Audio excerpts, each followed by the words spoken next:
Bienvenidos and welcome to Barcelona, Spain. It's day 2 of the Louis Vuitton Challenger Selection Series. The fight for survival has begun. All 5 challengers are desperate to avoid elimination at the end of this round robin. Let's take a quick look at the leaderboard.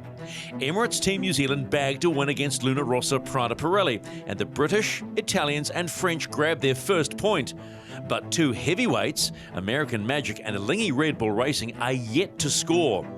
So plenty of surprises on the water, but the real drama happened ashore. As the Kiwis were craning their boat out of the water, something went horribly wrong, and their boat, Taihoro, was dropped onto the cradle.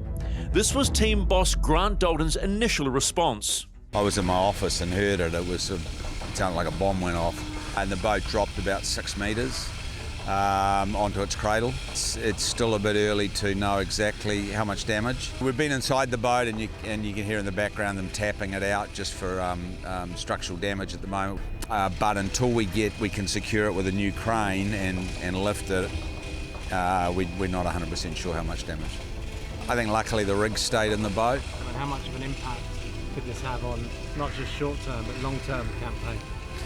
Oh, that's hard to say. You know, I was talking to the guys just before and reminded them of what happened to us in Bermuda when we tipped the boat over against Ben. The Kiwis, they're taking a terrible nose down. My goodness me. Man overboard, crisis time for New Zealand. And I think actually that was a turning point almost for the campaign that made us win. You know, we came together even more. Now this is not that sort of example because that was we turned that round in the night. So this is a bit more serious than that, and it's a longer term. It'll probably put us out for the round robins. Maybe we get back before the end of them, maybe not. Until we assess it properly, we just don't know.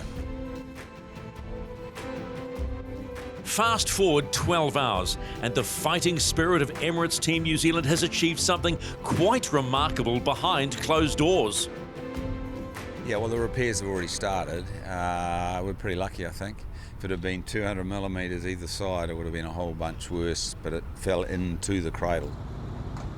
And so the guys have literally cut a piece of boat away.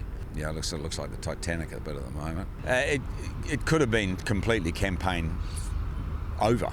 It's possible that we could be back out by tomorrow. I don't think it'll all be buffed up, but we could well be out again by tomorrow. Emirates Team New Zealand has been forced to withdraw from today's racing, but the race for survival is about to get underway. So let's head to the start box for race 5. It's American Magic versus Alinghi Red Bull Racing. 2 teams looking for win number 1 and a chance to get off the bottom of the leaderboard.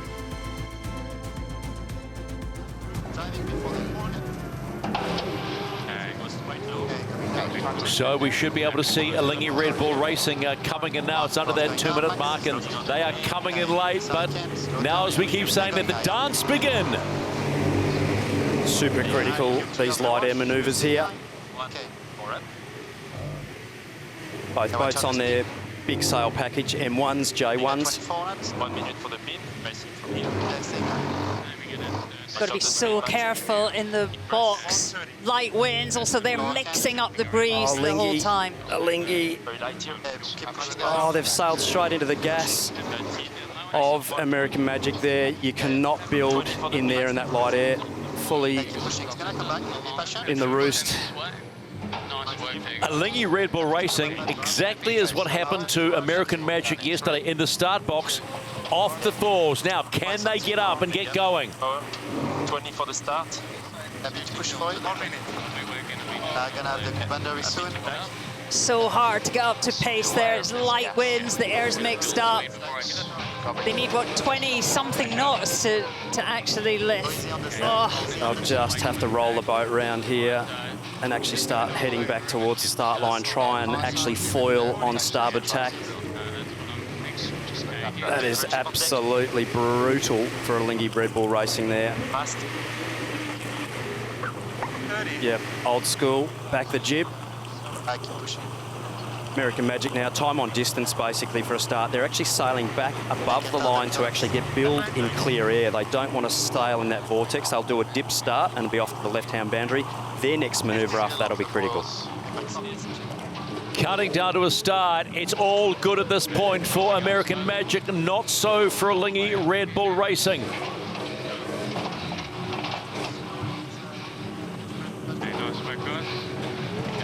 Race 5. Restart penalty Swiss.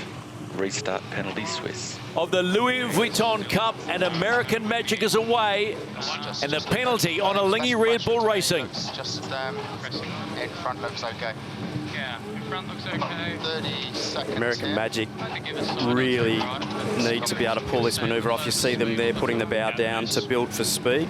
20 seconds. They'll basically need to keep the boat around about 28 knots minimum boat speed to pull this manoeuvre off, as a guess. Boundary. Light here, but we've got speed. Okay, already here. Traffic trial. Big trim. Happy on trial.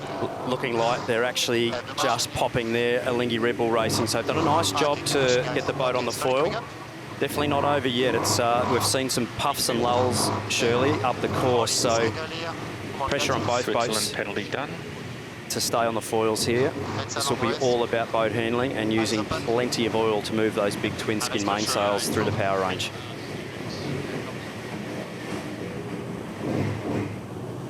Let's go on to chase zero. Peter Leslie, you've got to say, despite getting off the foils, getting back up for Lingy Red Bull Racing, pretty good job.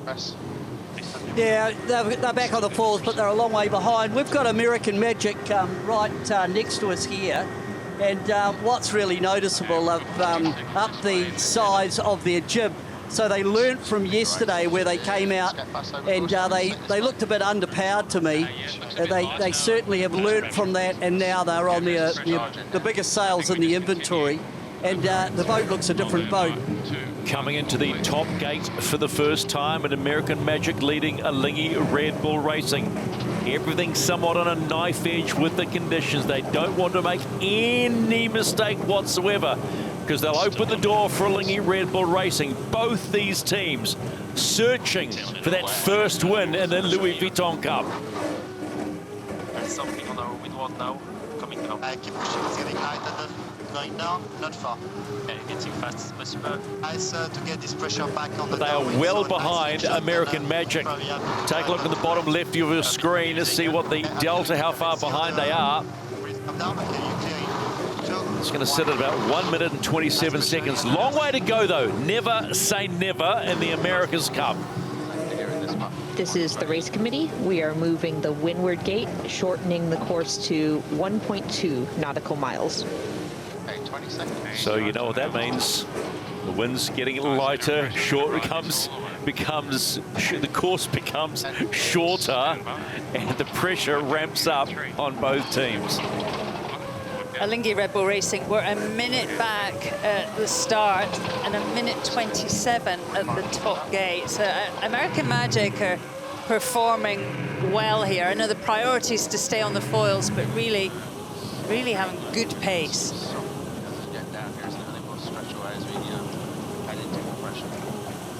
And they hit the bottom gate for the first time. They'll take the right-hand mark as you see it. And around they go.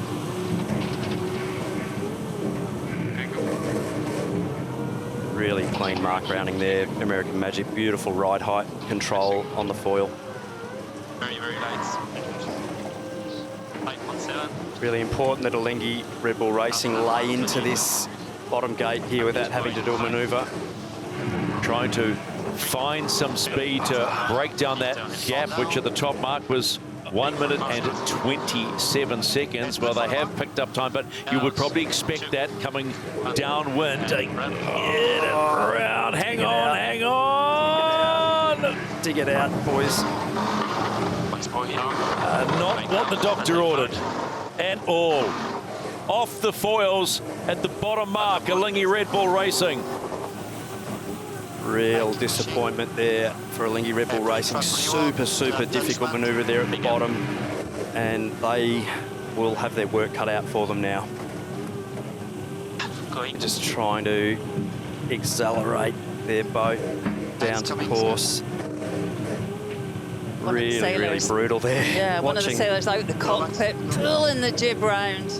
Yeah, when the when you're so down speed like that, you basically don't have much steerage on those little tiny rudders, you know, down speed. So it's all about sail management to actually aero steer the boat down the course, big traveller ease, pull the jib up, drag the bow around, get the boat lined up, and then actually start accelerating forward. So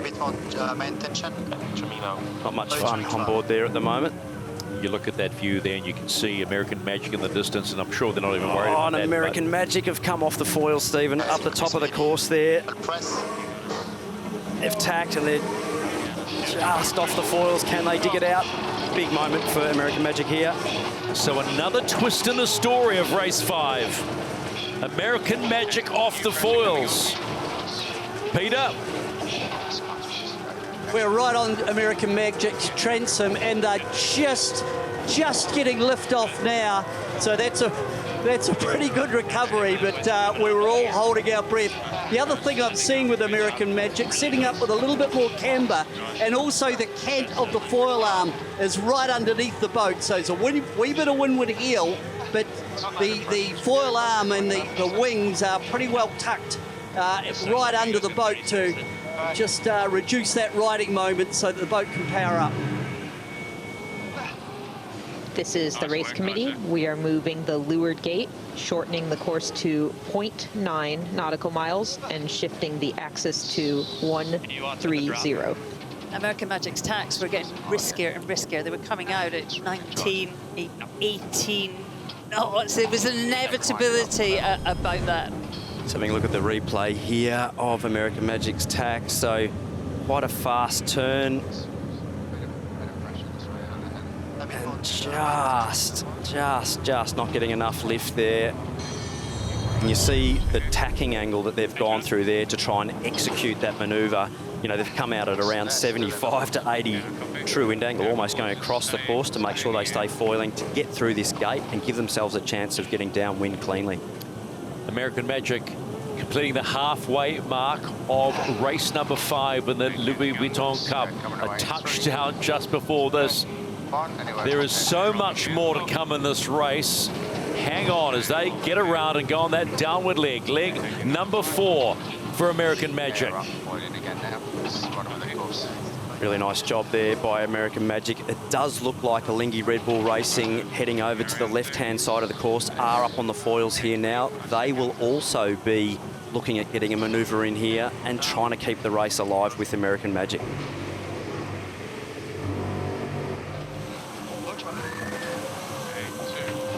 Both these teams are working their boats to stay on the foils in race 5 of the Louis Vuitton Cup.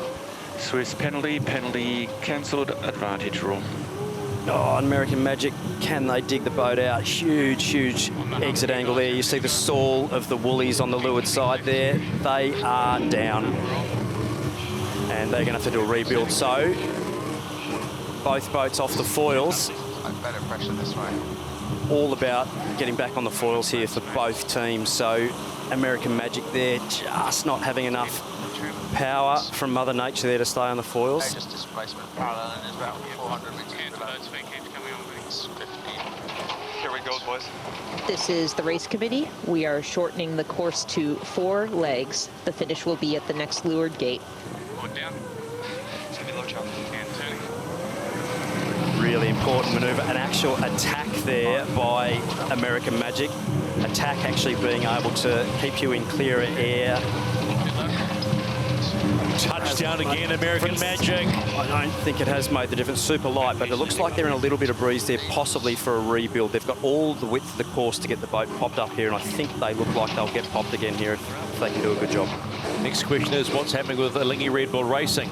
Becalmed is what it is right now. They're having a Barry Crocker at the moment. Barry Crocker, which in Australian slang is they're having a shocker. Don't see us taking off here. Same, I think this is the right thing to do from here. They've decided the right thing to do is to stop trying to fly and actually sail in displacement mode. I mean, they are doing nearly 10 knots. They are making some progress towards the finish.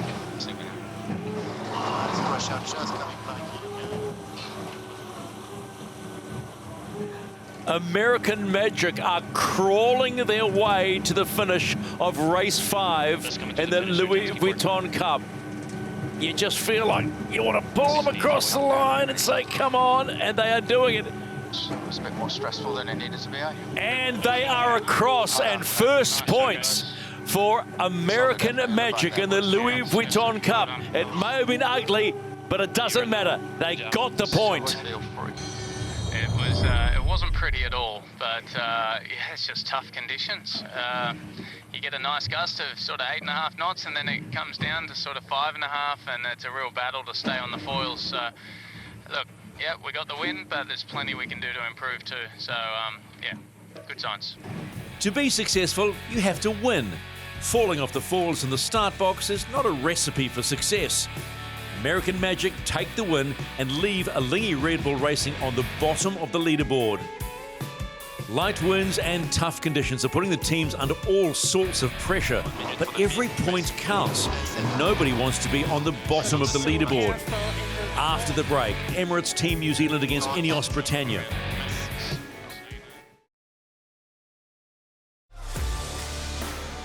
Welcome back to the Louis Vuitton Challenger Selection Series. All 5 challengers are vying for points to steer clear of the bottom of the table. It's deliver or lose. Race 2 of the day was Emirates Team New Zealand against Ineos Britannia. But with the Kiwis forced to withdraw, all the Brits had to do was cross the line to secure the win. This is the umpires. New Zealand has retired. The race is stopped and awarded to Great Britain. The third race of the day was a chance for Luna Rossa Prada Pirelli to test its skills against American Magic, but the weather gods weren't playing ball. So while we wait for the breeze to build, let's take this opportunity to get to know the teams a little bit better. Luna Rossa Prada Pirelli is here to make a mark on the world stage. In modern America's Cup history, Luna Rossa Prada Pirelli are the perennial bridesmaid. Over the course of 40 years, they've won the right to compete for the America's Cup 3 times. But sailing's most elusive piece of silverware has always slipped from their grasp.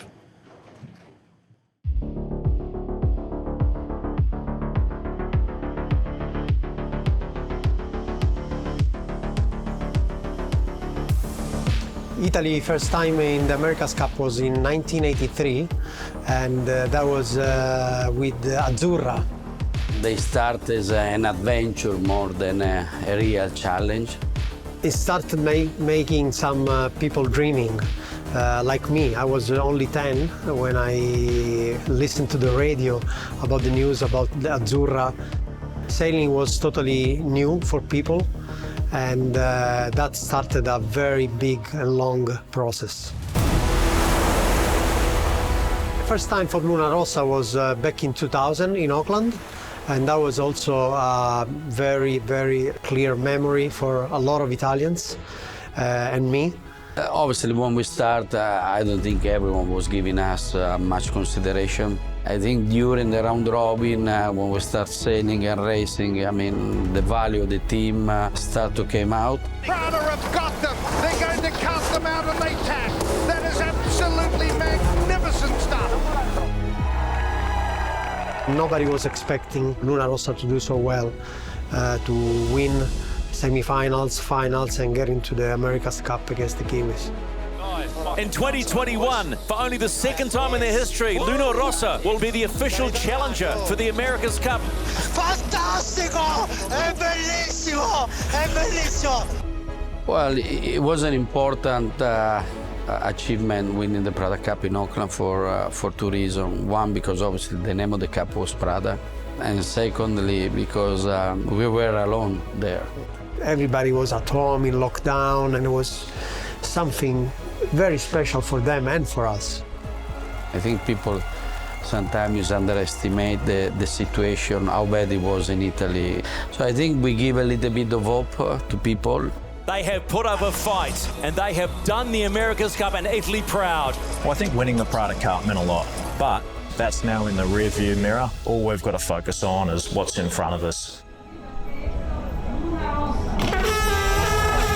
Every day we go in the water, we have an extra push, and the extra push is made by all our fans. We really feel we have another gear compared to the other teams.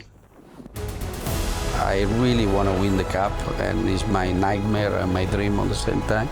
And in Barcelona, there is still an open book against Team New Zealand, which we want to finish the end.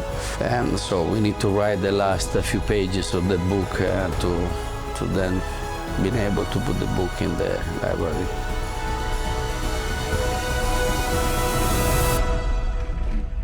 That's Luna Rossa's story. Let's take a closer look at American Magic's. The New York Yacht Club has a long and rich America's Cup history. For 132 years, they were the guardians of the America's Cup. It was the longest winning run in sporting history, but it came to an end in 1983 when Australia won the Cup and took it down under. Now they're back, and they've charged the team at American Magic with the task of reclaiming sailing's holy grail. The New York Yacht Club was the first trustee of the America's Cup, won back in 1851 and lost in 1983. The whole history of the America's Cup is so intertwined with the New York Yacht Club. Being a part of that history is really special. It's really exciting. This is only the second campaign for American Magic, so we're trying to build upon that historical piece that the Yacht Club brings with a newer team. America was the first boat to win the America's Cup, and Magic was the first boat to defend the America's Cup. And so when we were deciding on what to call the team, Hap said, I think we should call it American Magic, and here's why. And it stuck. For me, it's evolved. At first, it was the historical side. And then, when you reflect back on our trajectory in AC 36, there was magic that was created out of catastrophe.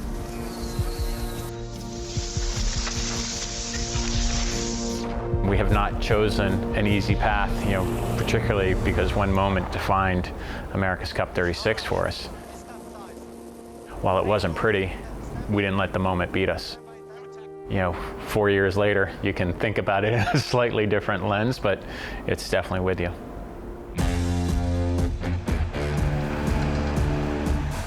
When I contemplate AC 37 and I look at the incredible work being done for us, and for me personally, the name has definitely evolved into we're representing our country, and the people inside of our team is really what creates the magic. I christened the Patriot. There's a lot of unfinished business within the team, a lot of people that feel like there were some things that were left undone that want to be finished off properly and come back and get a second chance at making a real good go at the show. It is a hard thing to come out and win, and it takes a bit of time and a bit of learning. I think the team learned some really valuable lessons in Auckland. And it's not just the lessons that we learn, but also understanding where other teams got decisions right and where other teams made, I guess, the wrong decisions. Oh, he's going to capsize. You see and you feel it, I think, every day. It's just a sense of purpose. We've been through something really tough together, and we're going to develop the character that we have as a team going forward. Can American Magic win the America's Cup? Absolutely. The magic will come from the people inside of our four walls. And as a competitor, if it's within yourself and it's within the people that you have to execute, you couldn't ask for a better situation. In the end, the promise of stronger wins never came, and the remainder of today's racing was cancelled. This is the race committee. Unfortunately, we are struggling to meet the win limit and will be abandoning for the day. Thank you for your patience, and we'll see you tomorrow. Looking at the points table, American Magic proved a model of consistency in inconsistent conditions and was the only team to secure a point. They join Luna Rossa Prada Pirelli, Ineos Britannia and Orient Express Racing on 1 point apiece. Alinghi Red Bull Racing is now the only team not to score. But there's plenty more sailing to come, and winds permitting, we'll be back with more high-speed drama tomorrow.